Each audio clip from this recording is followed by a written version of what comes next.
another video. Today we're going to go very basic. This is geared for any of the carper out there that has not been exposed to it. Just want to go over the different names of the pod. We can think back to when we first started. Somebody said, "Oh, I need a new buzz bar," and you're like, "I have no clue what that is."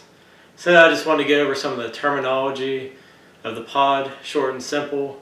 But there's a lot of carpers out there that don't know the names, so I'm here to assist them a little bit. Especially in the United States, we're starting to get a pretty decent following for carp fishing, helping out some of those guys that might see this video.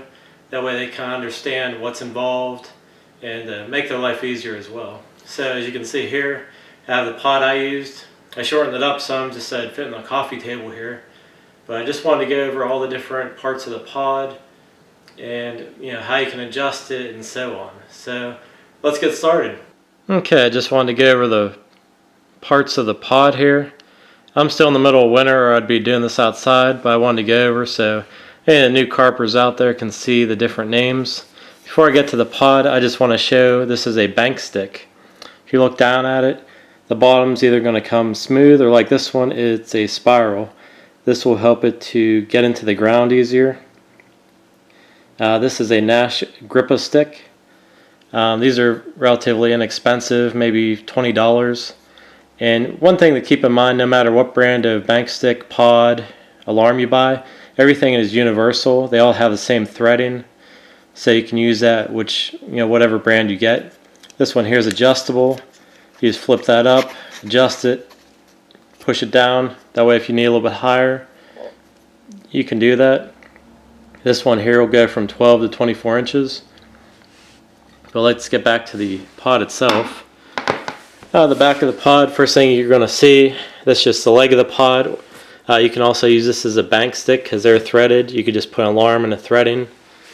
The back part of this is going to be called, these are butt rests. This is where the butt of the rod's going to rest in the back of it, hence the name. Also, they come in cups, that way if you're fishing vertical for like rivers, it'll hold it in place. And all this is very adjustable. These ones, if I wanted to spread this wider, I could do so. Also adjust it back or forward. And then when I get to the center of the pod, some of them are adjustable, some are not. But right now you can see that's about 2.5 feet. Let's say I wanted to make this longer.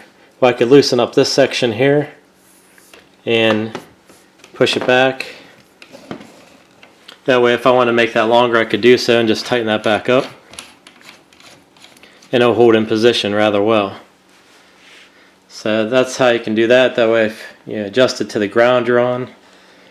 And then the front part, you're going to see the alarms on top. And they just screw in. Actually have Delcom D-locks in there. That way they just snap right in. But for the most part, those are going to screw in. And this is what's called a buzz bar in the front. Hence the name buzzer, bite alarm, just alarm in general. It's called a buzz bar. They come in 3, 4 are the most common. But you can get other ones as well. I think 5 buzz bar as well. But for the most part, even if you're fishing 2 alarms, you can put one on here, over at the end, and leave the center one open. But however you want to do that. And then also, if you want to fish this real low to the ground, there's a setting on here, which I really can't do with one hand. But I'll stop the camera and set that up so you can see, you can make it as low as you want. I'll just back up so you can see right now that's the way it's positioned. Shut off the camera and I'll show it to you when it's lowered. Okay, that's all lowered now. A lot of times I like to fish my rod tips right down to the water. And the other thing too, it keeps your line down lower. That way if you get a bunch of boaters going over, the chances of them snagging your line decrease a little bit. I just prefer to fish low. Some guys like to fish high. You can buy different legs as well. These are only 12-inch legs, but you can get like up to 3 foot, which I have a set of those if I'm fishing the river.